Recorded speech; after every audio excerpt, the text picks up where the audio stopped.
The Honourable Trevor Mallard. Mr Speaker, I want to make a couple of comments to members who have spoken this afternoon.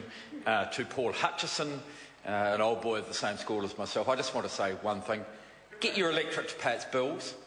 It's absolutely shocking, Mr Speaker, as an old boy of Onslow College. Order. Now, the member has referred to other people saying, get your, or...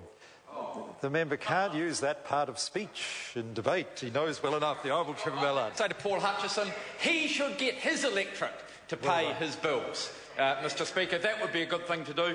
And a bit of advice to the relatively new member, Sam Lotuainga, and that is that when Michael Woodhouse suggests that it would be inappropriate to go to Puhoi, to go to a seminar run by Simon Lusk, then it would be a good idea not to go, because he defied the whip and he went to that seminar along with Mark Mitchell and Louise Upston. It must cause a little bit of a relationship problem in the whip seat when you have, when the House has, when the whips have, when the National Party has one whip saying don't go and the other whip turning up. And there was the other member who we don't expect to know any better because he is the, as we say, the poor man's Paul Quinn.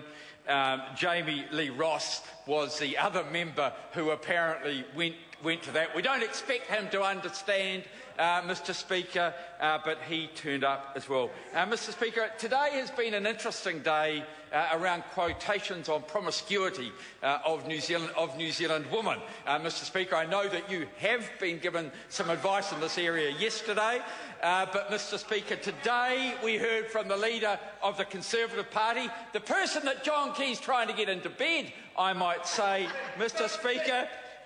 Well, who knows? Mr Speaker, Rachel Smalley, I think, summed it up pretty well today. Why is it only New Zealand women who've become promiscuous?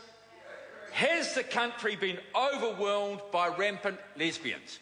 I think, Mr Speaker, that just about sums up, Mr Speaker, the line that should be taken on the potential coalition partner, the group that John Key has been trying to get alongside. Mr Speaker, today has also been interesting. Today, I think, has been the first occasion when I've ever heard a Minister of Social Development prefer a stuff poll over the Household Labour Force Survey for accuracy on employment statistics. Mr Speaker, it is just amazing that we have a minister who has an enormous amount of resources available to her, and what she does is says, oh, I'll ignore every official statistic, the thing that we spent millions of dollars collecting, and we'll decide the policy of the country based on a stuff poll.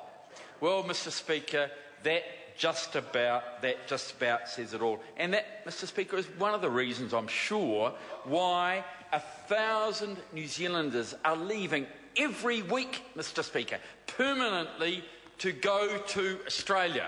It's people who cannot see any hope from this government whatsoever. I think all of us know people. In my own electorate, we have Lomaxes. You can't get more Hutt Valley and Wainuiomata than the Lomax family, and we have the Lomax family not going over to play rugby league temporarily, because a number of them have, and they've always come back. You know, they've gone over, they've performed brilliantly, and they've come back to New Zealand. And we have Lomaxes emigrate. Sorry?